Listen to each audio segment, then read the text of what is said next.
करो। तो भगवान विष्णु जी क्या कह रहे हैं, मैं गढ़वाली में सुना रहा हूँ। गढ़वाली में हाँ, चिंता न करो अब धीरज धरो धै, अधर्म को नाश होलो विश्वास करो धै। दशरथ का घर हम लेन अवतार, अयोध्या में पैदा होना हम भाईचार।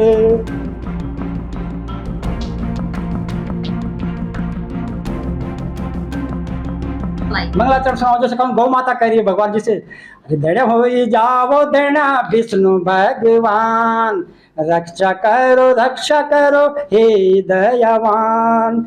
रावणा न करी अली भारी अत्याचार, 14 मचो नारायण जी सार हाहाकार।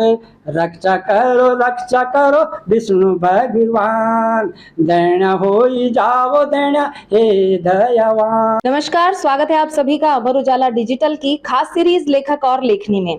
आज हम आपको मिलवाएंगे एक बहुत ही खास मेहमान से, जिन्होंने हमारे धार्मिक ग्रंथ रामायण और श्रीमद् भगवत गीता को हमारी उत्तराखंड की बोली भाषा में लोगों तक पहुंचाया।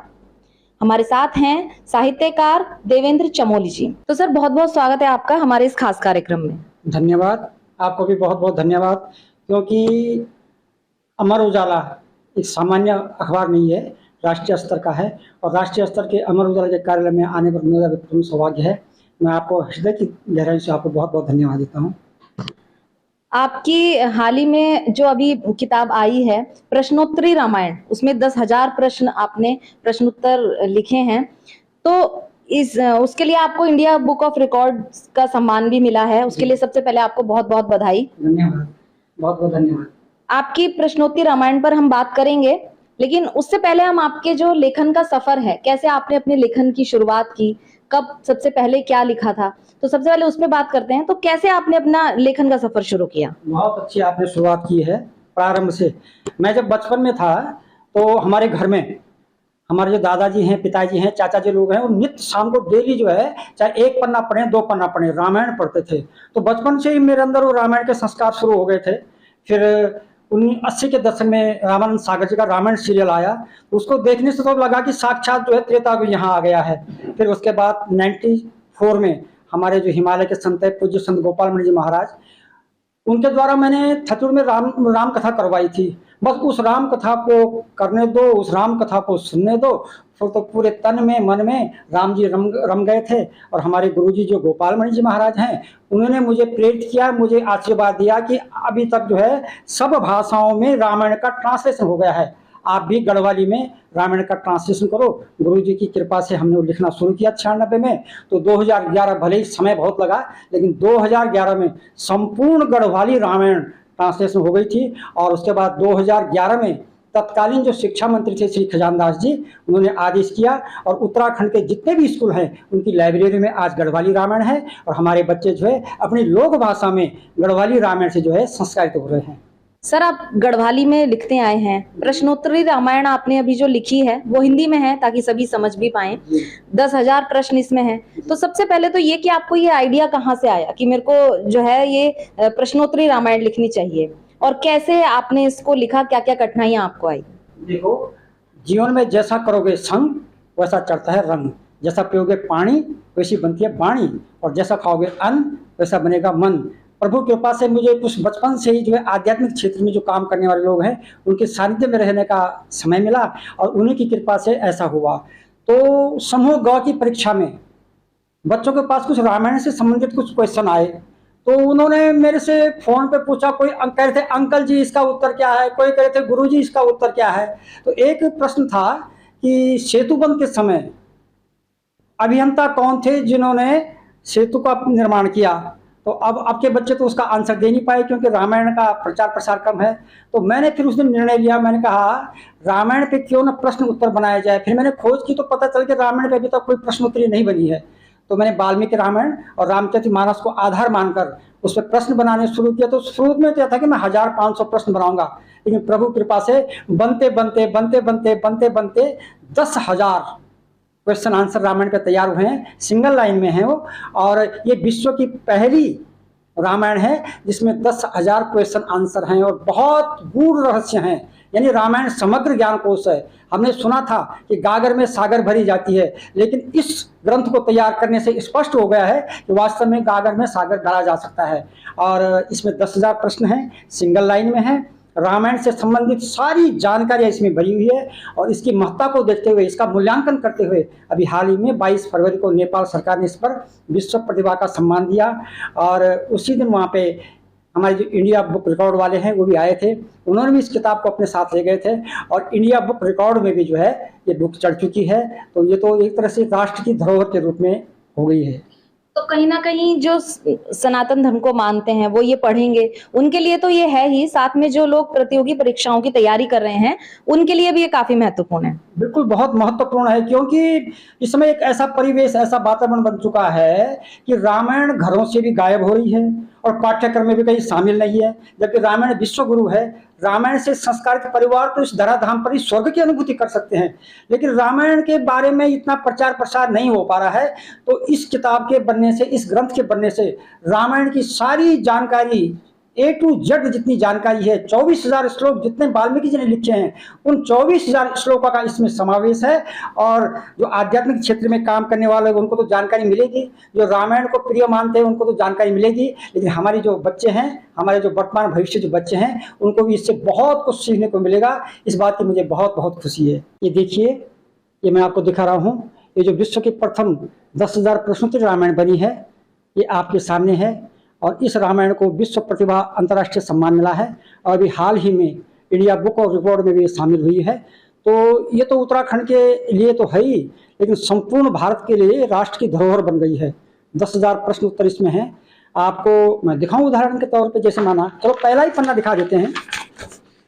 पहला पन्ना ये देखो, जैसे इस पहले पन्ने में आप देखेंगे, पहला प्रश्न है कि रामायण सदग्रंथ की रचना करने वाले प्रथम आदि कवि कौन थे?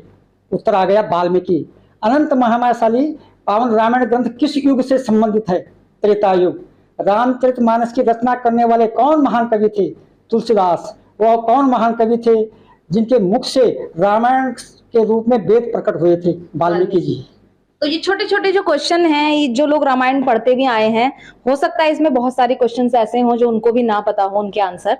तो ये निश्चित तौर पर ये लोगों के लिए बहुत काम आएगी ये किताब। जो ये प्रश्नोत्तरी रामायण है, इसे लिखने में कितना समय लगा और क्या क्या कठिनाइयां आई हैं आपको? देखिए, राम जी का काम है, राम जी के काम में परेशानी तो आती है, लेकिन राम की ऐसी कृपा है कि फिर राम जी अपने आप उसमें जो है आगे आ जाते हैं और प्रॉब्लम को सॉल्व कर लेते हैं। इसको लिखने में मुझे पूरे 5 साल लग गए थे। रामायण, प्रश्नोत्तरी रामायण को लिखने में पूरे 5 साल का समय लगा है। लेकिन यदि परिवार का सहयोग न मिले तो ऐसे काम करने बहुत कठिन होते हैं। मुझे अपने परिवार से भी इस काम के लिए बहुत बड़ा अच्छा सपोर्ट मिला। और वाल्मीकि रामायण, तुलसी रामायण, जो तुलसी की रामचरितमानस है, उन दोनों का आधार मान करके और पूज्य गुरुदेव गोपाल मणि जी के सहयोग में रह करके उनसे जो है ये काम मैंने सीखा, उनसे करवाया, उनसे जो कुछ गलतियां थी उन्होंने उसमें सुधार किया। इसको लिखने में 5 साल लगे। बाकी इसमें प्रॉब्लम ऐसी कुछ नहीं आई, क्योंकि प्रॉब्लम क्या आनी थी वो तो वाल्मीकि जी ने और तुलसी जी ने सारा लिखा हुआ है। हमने उस पर प्रश्न बनाया और उसी चौपाई से फिर उसका आंसर किया और एक लाइन में तैयार कर दी। क्योंकि उसको पढ़ना और फिर उसका अर्थ पढ़ना, फिर उसको उसका आंसर निकालना, ये भी एक बहुत बड़ा टास्क रहता है।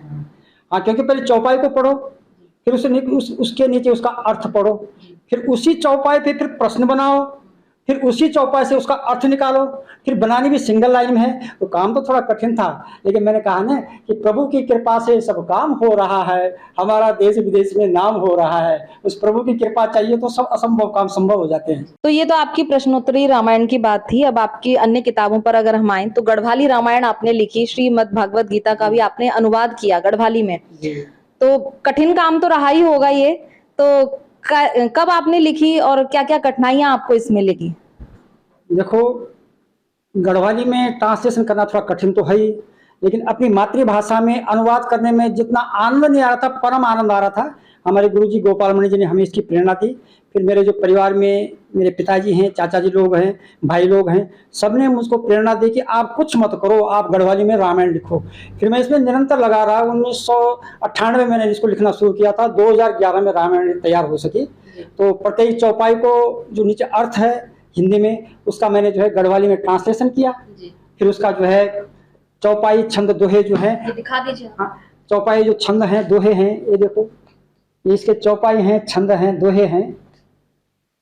ये चित्रों के माध्यम से भी हाँ, दिखाया। चित्रों के माध्यम से भी दिखाया। और इसमें जितनी धुनें हैं, ये सारी हमारे जो गढ़वाल के गीतों की प्राचीन धुनें हैं, उनका मैंने इसमें समावेश किया है। इस ढंग से अक्षरों का किया है, 16 अक्षर, 15 अक्षर, 14 अक्षर, जो लाइन से बाहर भी न जाएं, बोलने में भी सुटेबल लगें, इस ढंग से। तो टाइम तो इसमें 11-12 साल लग गए, लेकिन खुशी इस बात की है कि उत्तराखंड की अभी तक अपनी दुधबोली भाषा में रामायण नहीं बनी थी।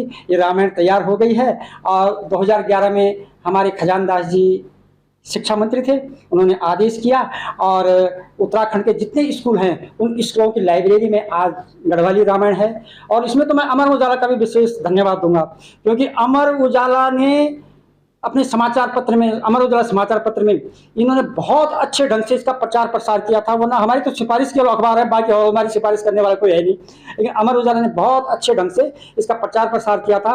और उसका प्रतिफल ये हुआ, उसका परिणाम ये हुआ कि उत्तराखंड के सारे स्कूलों की जो लाइब्रेरी है वहाँ है। और आज हमारे बच्चे जो हैं अपनी मातृभाषा में, अपनी दुधबोली भाषा में जो है गढ़वाली में रामायण की चौपाइयाँ पढ़ रहे हैं। और गढ़वाली में जो है रामायण की अच्छाई से संस्कार हो रहे हैं। कई स्कूल तो ऐसे हैं जहाँ पे इन किताबों से अब वार्षिकोत्सव में 15 अगस्त को, 26 जनवरी को जो भी राष्ट्रीय या राज्य स्तर के कार्यक्रम होते हैं, उनमें गढ़वाली रामायण से जो है प्रोग्राम कर रहे हैं। तो अच्छी बात है। इसका मतलब है कि हमारी इससे जो अपनी लोकल भाषा है, मातृभाषा, उसको बढ़ावा मिल रहा है, जीवित रह रही है। और रामायण के संस्कार जो विलुप्त हो रहे हैं वो भी जीवित है। तो इसमें हम ये समझ रहे हैं कि शायद हमने अच्छा काम किया है। चौपाइयों की बात की, गढ़वाली में रामायण है, तो कुछ चौपाइयां भी आप हमें सुना दीजिए हमारे दर्शकों को। अच्छी बात है। लिखी इसीलिए है कि इसको सुनाए, तभी तो हमारी मातृभाषा का वो भी होगा, प्रचार प्रसार होगा। देखिए, जब रावण के अत्याचारों से धरती माता, गौ माता, निर्दोष प्राणी, देवी देवता सब परेशान हो गए, तो अपनी व्यथा सुनाने के लिए किसके पास जा रहे हैं? भगवान विष्णु जी के पास। और धरती माँ ने किसका रूप लिया? गौ माता का रूप लिया। गौ के रूप में गई विष्णु जी के पास, कहा कि हमें रावण न खाने दे रहा है, न जीने दे रहा है, न मरने दे रहा है, न सोने दे रहा है, इसलिए प्रभु आप धरती में आओ और हमारी रक्षा करो। तो भगवान विष्णु जी क्या कह रहे हैं? मैं गढ़वाली में सुना रहा हूँ। गढ़वाली में हाँ, चिंता ना करो दे हे माँ, धीरज धरो दे, हे गौ माता अब चिंता ना करो। धुन में सुना देता हूँ जरा। चिंता ना करो अब धीरज धरो दे, अधर्म को नाश होलो विश्वास करो दे। दशरथ का घर हम लेन अवतार, अयोध्या माँ पैदा होना हम भाईचार। देवता बांधर बनो किसकिंदा का डांड, मैं बनवासी बणिकते औलो खोजा वंड फांड। अधर्म असत्य को होलु सर्वनाश, सच्चाई की जीत होली सदै बरमास।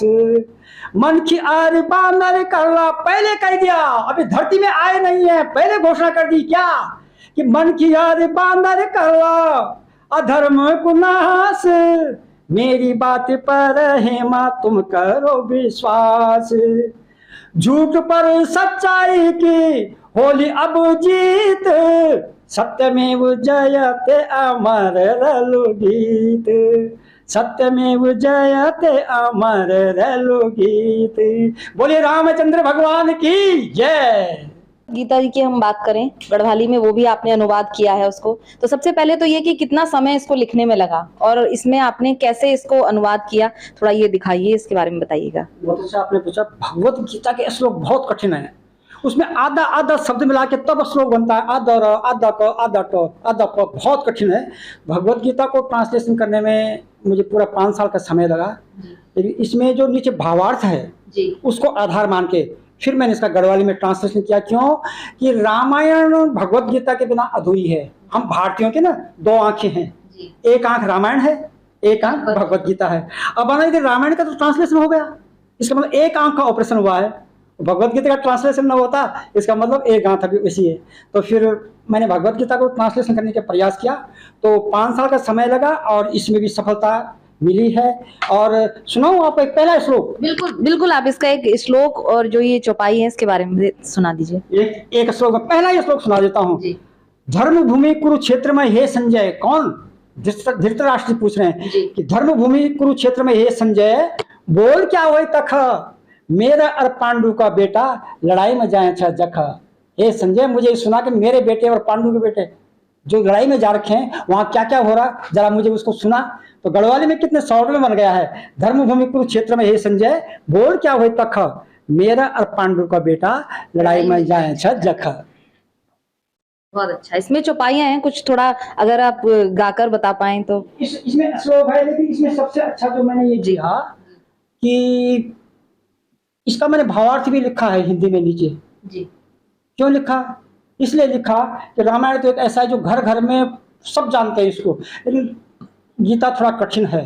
तो मैंने कहा अब कुमाऊं मंडल है, जौनसार मंडल है, हमारे देहाती क्षेत्र विक्रम सिंह नगर है, अलग अलग जगह है, तो हो सकता है कि उन लोगों को इस श्लोकों को समझने में कुछ दिक्कत आए। तो मैंने प्रत्येक जो 700 श्लोक हैं, इन 700 श्लोकों का जो है हिंदी में अनुवाद भी किया है। और हमारे जो विधायक हैं श्री प्रीतम सिंह पंवार जी, विधायक हैं खजानदास जी, विधायक हैं शक्तिलाल शाह जी और विधायक हैं केदार सिंह रावत जी, इन लोगों ने विधायक निधि से अपने अपने विधानसभा क्षेत्र के विद्यालयों में ये भगवत गीता भी उपलब्ध कराई है। और आज जो है भगवत गीता बच्चे पढ़ रहे हैं, हमारे गुरुजन पढ़ रहे हैं। ये मेरी तो सरकार से भी निवेदन है कि भगवत गीता को जो है विद्यालयों में अनिवार्य रूप से इसको उपलब्ध करवाए। ये आपकी गढ़वाली रामायण, प्रश्नोत्तरी रामायण और श्रीमद् भगवत गीता जी की बात हुई। अब आते हैं आपकी राम कथा पे। राम कथा भी आप करते हैं, गढ़वाली भाषा में ही करते हैं, तो आपको कितना रुझान लोगों में देखने के लिए मिलता है? क्योंकि जब हम देखते हैं कि जो हिंदी में या संस्कृत में जो लोग सुनाते हैं कथाओं को, तो उनमें तो बहुत भीड़ दिखती है, लेकिन गढ़वाल में क्योंकि आप कथा कर रहे हैं तो मोस्टली वही लोग समझ पाएंगे उसको। तो कितना रुझान आप देखते हैं कि कैसा रिस्पॉन्स लोगों का मिलता है? बहुत अच्छा, बहुत ही बढ़िया। क्योंकि राम कथा आप सही करें कि जो हमारे व्यास जी लोग हैं राम कथा हिंदी में करते हैं, लेकिन जब अपनी बोली में, अपनी भाषा में और अपनी जो हमारी गढ़वाल रवाई की, जौनसार की, कुमाऊं की जो धुनें हैं, प्राचीन धुनें, उन धुनों में जब जो है रामायण की चौपाएं गाई जाएगी, रामायण के छंद दोहे गाए जाएंगे, तो लोग भाव विभोर हो जाते हैं, नाचते हैं। मैंने जहाँ जहाँ राम कथा की गढ़वाली में, वहाँ की महिलाओं ने, वहाँ के भाइयों ने, वहाँ के युवाओं ने हिंदी के भजन छोड़ दिए, फिल्मी भजन छोड़ दिए, और जो गढ़वाल की चौपाइयाँ, गढ़वाली चौपाइयाँ हैं उसको उनको गाते हैं। आज भी आप जानना, गढ़वाल में जहाँ कथा मैंने की है, वहाँ का जो जिन लोगों ने कथा सुनी है उन लोगों को आज भी गढ़वाली में चौपाइयाँ याद है, क्योंकि हमने वैसा ही उसमें फूट डाला है, वैसे ही उसमें छुन डाले हैं, वैसा उसमें संगीत बनाया है। युवाओं में भी काफी क्रेज आपको दिखता है। आपको सुनाओ क्या एक मंगलाचरण? बिल्कुल बिल्कुल, आप सुनाइए। मंगलाचरण सुनाओ। जैसे कौन गौ माता कह रही है भगवान जी से, अरे देना हो जाओ देना विष्णु भगवान, रक्षा करो हे दयावान, रावणा न करी अली भारी अत्याचार, 14 मचो नारायण जी सार हाहाकार, रक्षा करो विष्णु भगवान, देना हो जाओ देना हे दयावान, अधर्म असत्य दुई हंसना लग्या छ। समझ रहे आप? अधर्म असत्य दोनों हंस रहे हैं, अधर्म असत्य दुई हंसना लग्या छ, सत्य धर्म नीति दुख में रोण लग्या छ, रक्षा करो विष्णु भगवान, देना हो जाओ देना हे दयावान। अब जब ऐसी हमारी ये धुनें होगी और इन धुनों में रामायण की चौपाइयाँ होंगे, छंद होंगे, दोहे होंगे, तो जो राम कथा को न सुनने वाला भी है वो भी आ जाएगा। और जो मैं आपको बता दूं, जो एक दिन कथा में आता है वो अपने साथ 10 लोगों को जरूर आता है। और मुझे खुशी से बात की है कि जहां जहां मैंने कथा की है वहां मैंने जो जो चौपाइयाँ छंद गाए हैं वो आज लोगों को याद है। ये बहुत ही अच्छा प्रयास है ये बोली भाषा को बढ़ावा देने का, क्योंकि पहाड़ में हम देखते आए हैं, अब जो इस समय पर वर्तमान में जो वहाँ के यूथ हैं वो पलायन हो रहा है, नीचे आ रहे हैं पहाड़ में, रोजगार के लिए कहें या जैसे भी जिस भी वजह से वो आ रहे हैं, तो कहीं ना कहीं अपनी बोली भाषा को भूलते जा रहे हैं। तो ये एक बहुत अच्छा प्रयास है आपका। ये सब राम जी की कृपा है। मैंने कहा ना आपसे, राम जी अपना काम कर रहे हैं, हमारा नाम हो रहा है। भी लिखी है श्री राम अमृतवाणी होगी, तो उसमें आपने कैसे लिखा है? क्या क्या चौपाइयाँ हैं या श्लोक लिखे हैं, क्या है उसमें? जो रामायण के अंदर प्रेरणादायक चौपाइयाँ हैं, तुलसीदास जी ने, वाल्मीकि जी ने जो कुछ ऐसे छंद दोहे चौपाइयाँ लिखी है कि जो प्रेरणादायक लायक है, अनुकरण है, जीवन में उतारने लायक है, उनको मैंने गढ़वाली में अलग करके, और उस 365 दोहे हैं वो, उनको अलग बनाया है। उसका नाम लिखा है गढ़वाली अमृतवाणी। जैसे माना, मीठी बाणी अमृत छ, कड़वी बाणी झैर, मीठी बाणी देंदी प्यार, कड़वी देंदी बैर। तो तो बाणी एक अनमोल धन छ, बाणी रख्या संभाली, भलू बुरू जो कुछ भी हो गए कहते नहीं देनी गाली। तो ये बातें तो रामायण में है ना, लेकिन हमने उसको मतलब इस ढंग से कन्वर्ट किया है, इस ढंग से अनुवाद किया है कि उसको जो पढ़ने वाला है उसको हृदय में उतारे। उसका नाम हमने रखा है गढ़वाली अमृतवाणी। उनमें 365 थी, क्योंकि साल में 365 दिन होते हैं। हमने कहा यदि लोग एक दिन में एक चौपाई को भी याद करेंगे तो 365 दिन में 365 चौपाइयाँ याद हो जाएगी, जीवन धन्य हो जाएगा। तो उसमें 365 चौपाइयाँ हैं जी। आपकी जो किताबें हैं वो धर्म अध्यात्म पर ही बेस्ड हैं। संस्कार दर्पण है आपकी किताब, उसमें अनुकरणीय प्रसंग हैं। तो अध्यात्म से रिलेटेड जो ये किताबें हैं, तो इन किताबों में आपने क्या समझाने की कोशिश की है? बहुत अच्छा प्रश्न है आपका। देखो, संस्कार दर्पण, इसका शीर्षक ही ऐसा है, दर्पण माने आईना, आईना, शीशा, और संस्कार माने जो हमारे संस्कार है। तो रामायण इस किताब में आप देखेंगे कि परिवार के संस्कार कैसे होने चाहिए, भाइयों के आपस में संस्कार कैसे होने चाहिए, पति पत्नी के आपस में कैसे संबंध होने चाहिए, एक सामूहिक परिवार का आपस में कैसा संबंध होना चाहिए, कोई जनप्रतिनिधि बन गया तो कैसा होना चाहिए, आदर्श महामानव आप बनना चाहते कैसे बनोगे, मर्यादा पुरुषोत्तम आप बनना चाहते कैसे बनोगे, आदर्श समाज का आप गठन करना चाहो कैसे करोगे। तो इसमें सब वो लिखा हुआ है कि आदर्श भाई कैसे बनेंगे, आदर्श पति पत्नी कैसे बनेंगे, आदर्श पुत्र कैसा बनेगा, आदर्श पिता कैसा बनेगा, आदर्श गुरु कैसा बनेगा, आदर्श शिक्षक कैसा बनेगा, आदर्श समाज सेवक कैसा बनेगा। इसमें मैंने पूरी रामायण से जो है जहाँ जहाँ बीच बीच में जो जैसा प्रसंग मिलता था उसको मैंने इसमें लिया। और तो ये रामायण के प्रसंगों पर आधारित किताब है इसमें। देखो आप, ये देखो पहला जो चैप्टर है, आदर्श गुरु कृपा, आदर्श भ्रातृ प्रेम, आदर्श मातृशक्ति, आदर्श दाम्पत्य जीवन, आदर्श पारिवारिक जीवन, आदर्श कर्मकांड संस्कार, आदर्श दूरदर्शिता, आदर्श धर्मनिष्ठ आचरण, आदर्श सुसंगठित परिवार। इन सब के लिए यदि आप चाहते हैं कि जैसे राम जी की रामायण बने, जैसा राम जी का आदर्श परिवार था, यदि आप चाहते हैं आज भी हो सकता है, लेकिन पहले रामायण से संस्कार होना पड़ेगा। ये सब कुछ इन किताबों में है और सब ये रामायण से ही ली गई प्रसंग है। तो कम से कम ये किताब लोगों को एक बेहतर इंसान बनने में और कई हद तक मदद करेगी। तो ये तो हुई आपकी किताबों की बात। अब बात करते हैं यूथ की। यूथ भी आपने कहा कि आपकी कथा में तो आते ही हैं, लेकिन जिस तरह से आज सोशल मीडिया का जमाना है, किताबों से कुछ दूर होते जा रहे हैं युवा, और ऐसे में गढ़वाली बोली भाषा को ऐसे प्रमोट करना, ऐसे लोगों तक पहुंचाना, तो आपको क्या लगता है ये कितना लोगों को प्रभावित करेगा? बहुत प्रभावित करेगा। देखो, जो आजकल बच्चों ने जो एक पैटर्न बना रखा है मीडिया के माध्यम से ना, गूगल से हो चाहे यूट्यूब से कैसे हो, वो तो ऐसा है जैसे बारिश होती है, एक बारिश होती है बुलबुला उठता है खत्म हो जाता है, और एक बारिश लगातार चल रही है वो जमीन में अन्न पैदा करती है। यदि आपको किताबों का ज्ञान होगा, पढ़ के ज्ञान होगा, तो आपके पूरे तन मन में जो है वो ज्ञान समाएगा। और यदि आप केवल वहीं तक सीमित रहोगे, किताबें नहीं पढ़ोगे, तो एक तरफ से सुना देखा, दूसरी तरफ से भूल जाओगे। तो मैं आपकी पीढ़ी से निवेदन करता हूँ, ठीक है जमाना ही आ गया सोशल मीडिया का, उसको भी आप देखो, लेकिन किताबों को भी जरूर पढ़ो। अब मैं किताबों को ना पढ़ता, उदाहरण दे रहा हूँ अपना, माना यदि मैं किताबों को ना पढ़ता और सोशल मीडिया पे ही देखता रहता, तो क्या ये ग्रंथ लिखे जाते आज? नहीं लिख सकते थे हम, बताओ, इतने बड़े ग्रंथ। तो इसलिए मेरी युवा पीढ़ी से निवेदन है कि भाई यदि आपको ज्ञान वास्तव में अर्जित करना है तो किताबों को भी जरूर पढ़ो। बाकी सोशल मीडिया पे रहो, जमाना ही है, लेकिन किताबों का ज्ञान भी जो है आदमी को उच्च स्थान दिलाता है। यदि बिना किताबों के ज्ञान के तो इंसान ऐसा है जैसा बिना पूंछ का जानवर होता है। आप खुद रेडियो में गाते थे, शुरुआत जब आपने की थी, रेडियो में शुरुआत की थी, और आज सोशल मीडिया को आप देखते हैं तो कितना बदलाव नजर आता है? ओहो, आपने तो मुझे वापस बचपन में ले गए। मैं जब रेडियो में गाता था उसमें तो गांव में बड़ा सेठ साहूकार उसके पास एक रेडियो होता था, गांव में बिजली नहीं थी, एक रेडियो होता था। तो जब मैं 1979 में, आज मुझे याद है, रेडियो स्टेशन में गया, वहाँ पे मैंने अपनी स्वर परीक्षा दी। मुझे गाने का शौक बचपन से था, तो रेडियो में मेरे गीत आए, मुझे अपने आप पता नहीं चलता था कि मैं गा रहा हूँ। और तब जब गीत रेडियो में आते थे तब हम पोस्ट कार्ड के द्वारा रेडियो स्टेशन में पोस्ट कार्ड भेजते थे फरमाइशी गीत के लिए, तब वो एक गीत आता था।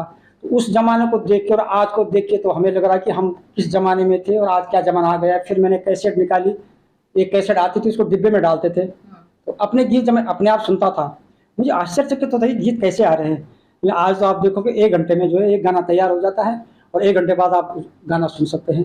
तो मीडिया का जमाना है, टेक्निकल जमाना है, लेकिन किताबें जरूरी है। बिना किताबें, मैंने कहा बिना किताब के ज्ञान वाला तो बिना पूंछ का जानवर है, कुछ नहीं। इसलिए किताबों का ज्ञान होना बहुत जरूरी है। मैं उदाहरण दे रहा हूँ, यदि हम इन किताबों का ज्ञान न करते तो गढ़वाली में रामायण ने लिखी जाती, गढ़वाली में भगवत गीता ने लिखी जाती और 10,000 क्वेश्चन ने लिखे जाते।